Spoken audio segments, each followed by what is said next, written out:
नमस्कार। देश प्रदेश के इस खास शो में आपका बहुत बहुत स्वागत है। मैं हूं आपके साथ जया कौशिक। बात करते हैं ईडी की कार्रवाई की। ईडी ने नेशनल हेराल्ड मामले में मेसर्स एसोसिएटेड जर्नल्स यानी एजेएल की करीब 752 करोड़ रुपए की जो संपत्ति है उसको जब्त करने का आदेश जारी किया है। हवाला से जुड़े prevention of money laundering act यानी पीएमएलए के तहत ये कार्रवाई की गई है।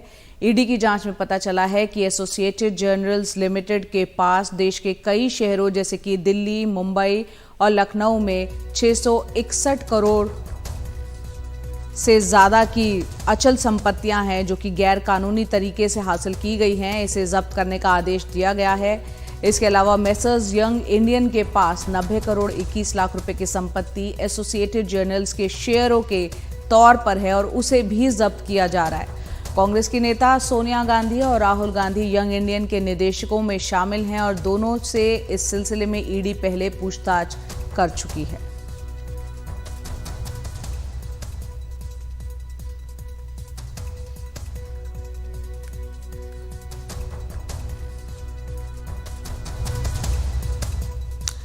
और जाने माने वकील है अभिषेक मनु सिंघवी कांग्रेस के वरिष्ठ नेता हैं। उन्होंने एक बयान में कहा है कि प्रवर्तन निदेशालय द्वारा एजेएल की संपत्ति अटैच करने की खबरों में सभी राज्यों में हो रहे चुनावों में उनकी निश्चित हार से ध्यान खींचने की उनकी हताशा झलकती है।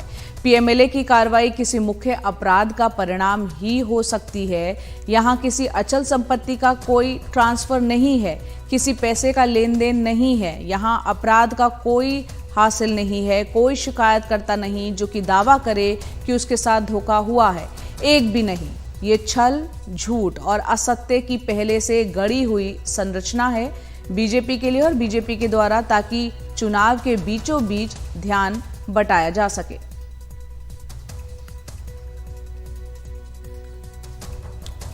और वहीं ईडी ने प्रेस रिलीज में ये बताया कि दिल्ली की एक कोर्ट द्वारा बताई गई प्रक्रिया के तहत उसने हवाला के इस मामले की जांच शुरू की थी। कोर्ट ने 26 जून 2014 को एक निजी शिकायत के बाद यह आदेश दिया था। कोर्ट ने पाया था कि इस मामले में आरोपियों ने एजेएल की सैकड़ों करोड़ की संपत्ति पर कब्जा करने के लिए यंग इंडियन के जरिए एक आपराधिक साजिश रची थी। एजेएल की अखबार के प्रकाशन के लिए देश के कई शहरों में रियायती दरों पर जमीन दी गई थी। 2008 में एजेएल ने प्रकाशन का काम बंद कर दिया था और अपनी संपत्ति को अन्य कारोबारी कामों के लिए इस्तेमाल करना शुरू कर दिया था। एजेएल को ऑल इंडिया कांग्रेस कमेटी को 90 करोड़ 21 लाख रुपए का एक कर्ज चुकाना था, लेकिन कांग्रेस ने इस कर्ज को मरा हुआ मान लिया और इस लेनदारी को 50 लाख रुपए में एक नई बनी कंपनी यंग इंडियन को सौंप दिया।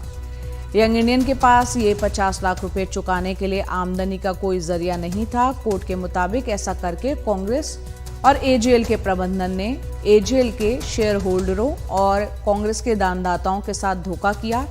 ईडी की जांच से पता चला है कि 90 करोड़ 21 लाख का लोन की लेनदारी कांग्रेस से 50 लाख रुपए में लेने के बाद यंग इंडियन ने एजेएल से इस कर्ज को चुकाने के लिए कहा।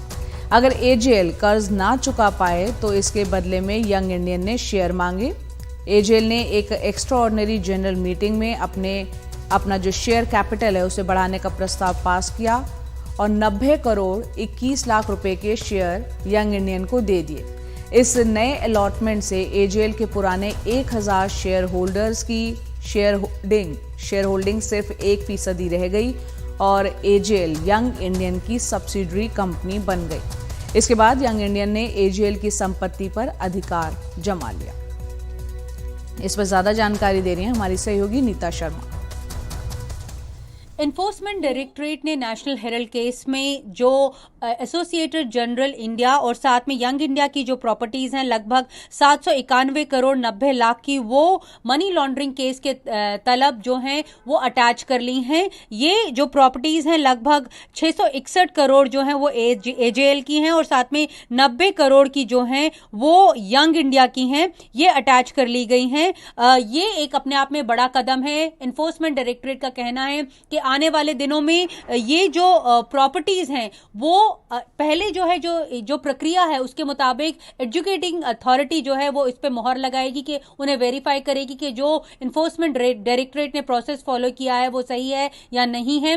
वो होने के बाद ईडी के पास लगभग 365 दिन होंगे चार्जशीट दायर करने के। लेकिन दिलचस्प बात यहां पर यह है कि अगले 30 दिन बहुत क्रूशियल होंगे। आने वाला विंटर सेशन जो है वो जब शुरू होगा तब ये जो प्रॉपर्टीज हैं वो गवर्नमेंट के पास चली जाएंगी।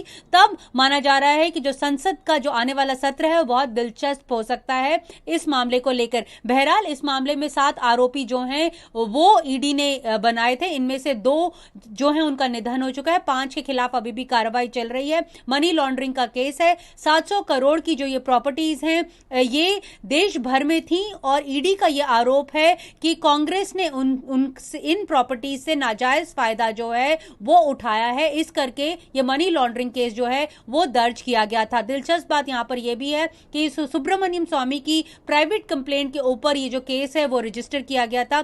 स्वामी साहब metropolitan magistrate Patiala house court गए थे जहां पे ये प्राइवेट कंप्लेंट उन्होंने दर्ज की थी जिसका कॉग्निजेंस कोर्ट ने लिया था और उसके आधार पर ईडी ने ये मामला जो है वो दर्ज किया है और ये अब जो है ये प्रॉपर्टीज अटैच कर दी गई हैं। जल्द ही अगले 30 से 31 दिन में ये प्रॉपर्टीज जो हैं वो गवर्नमेंट प्रॉपर्टीज हो जाएंगी। तो इस मामले को लेकर आने वाले दिनों में राजनीति भी खूब होने वाली है। नई दिल्ली से नीता शर्मा, एनडीटीवी इंडिया के लिए।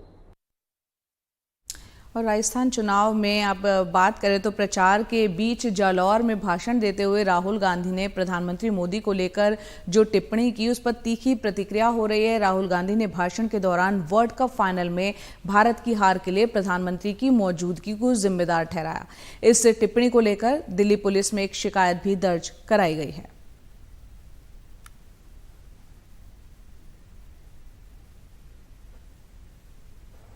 क्रिकेट मैच में चला जाएगा वो अलग बात है कि हरवा दिया।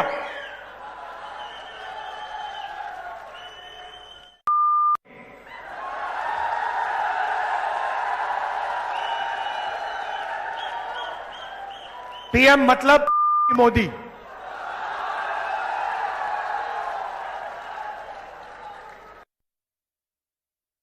और वहीं आईटी मामलों के राज्य मंत्री राजीव चंद्रशेखर ने इसको लेकर कड़ी टिप्पणी की है। उन्होंने एक्स पर बयान दिया है तो अब राहुल प्रधानमंत्री मोदी को ये कहेंगे ये विडंबना या पाखंड से कुछ ज्यादा है कि 55 साल का शख्स जिसने जीवन में कुछ नहीं किया, जिसके परिवार ने परजीवी की तरह दशकों तक देश को अपने भ्रष्टाचार से लूटा और जिसकी सरकार ने देश को आर्थिक तौर पर तबाह कर दिया, प्रधानमंत्री पर हताशा और मानसिक अस्थिरता में इस तरह की बात करता है।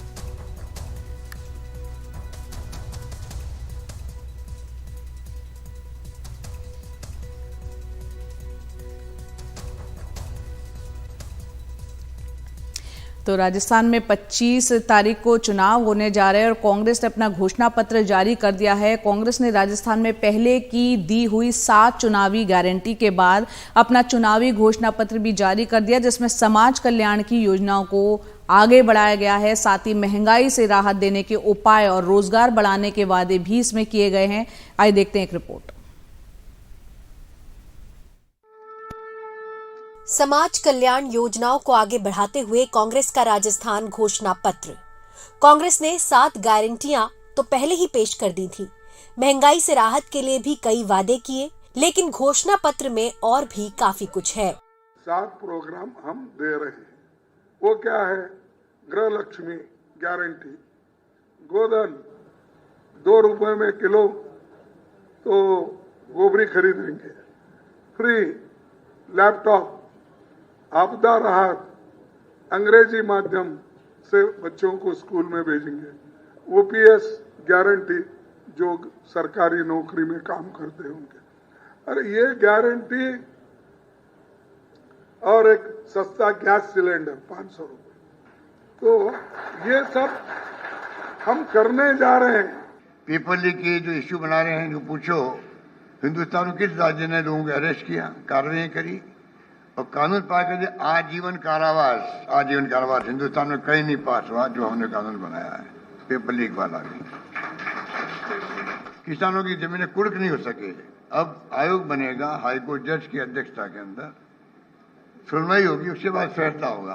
इस प्रकार का ये भी क्रांतिकारी कानून बनाएगा। सरकार आने के बाद हम जाति जनगणना कराएंगे, जिससे उन जाति के लोगों को जिनको मूलभूत सुविधा उपलब्ध नहीं है, आप गांव में जाएंगे, समाज का ऐसा बहुत वनरेबल सेक्शन है जो शिक्षा से वंचित है, सड़क से वंचित है, पीने के पानी से वंचित है, उन लोगों को सरकारी सुविधा मिल सके, गवर्नमेंट का जो फंड है उनका डिवोल्यूशन इस आधार पर हो सके, इस पर्पज के लिए हम जाति जनगणना अपना कर समाज के सभी वर्गों को एक ही स्तर पर लाने का काम करेंगे। ये हमारा कमिटमेंट है जिसको हम प्राथमिकता के आधार पर करेंगे। चिरंजीवी बीमा योजना को गेम चेंजर मानते हुए कांग्रेस ने इसका दायरा 25 लाख से 50 लाख कर दिया है। सिलेंडर के भाव घोषणा पत्रों में गिरते जा रहे हैं। अब वादा 400 रुपए का है। महिला सुरक्षा के लिए सार्वजनिक स्थानों पर सीसीटीवी कैमरा और शहरी सुरक्षा प्रहरी की नियुक्ति। युवाओं के लिए 10 लाख रोजगार के अवसर और 4 लाख सरकारी नौकरियां। किसानों के लिए 2 लाख तक का ब्याज मुक्त ऋण और एमएसपी को कानून बनाने का वादा। मनरेगा और शहरी रोजगार गारंटी योजना में काम अब 150 दिन का। जातिगत जनगणना और ओल्ड पेंशन स्कीम के लिए कानून। न तो इस घोषणा पत्र में पेपर लीक के बारे में कुछ प्रावधान किया गया, न नारी सुरक्षा के बारे में बातचीत की गई। जो 2000 पिछली कांग्रेस की सरकार में गहलोत साहब ने राजीव गांधी पाठशाला में जो लोग लगाए थे, उनकी स्थितियां ये थी कि नरेगा के मजदूर भाइयों से भी कम सैलरी उनको दी गई थी। तो ये सिर्फ और सिर्फ चुनावी समय में फिर से सब जगह दिखाकर सत्ता में आने का एक रास्ता है, लेकिन काट की हांडी बार बार नहीं चढ़ती। घोषणाओं की भरमार है। भाजपा और कांग्रेस दोनों ने अपने घोषणा पत्र जारी कर दिए हैं। घोषणाओं की भरमार है। कांग्रेस और भाजपा दोनों ने अपना मैनिफेस्टो जारी कर दिया है। खास नजर है महिला, युवा, किसान, मतदाता पे। और अब कुछ ही दिनों में मतदान होना है। राजनीतिक हलचल तेज है, सबकी दिल की धड़कनें बढ़ रही हैं। जयपुर से कैमरामैन सुशील कुमार के साथ हर्षा कुमारी सिंह, एनडीटीवी।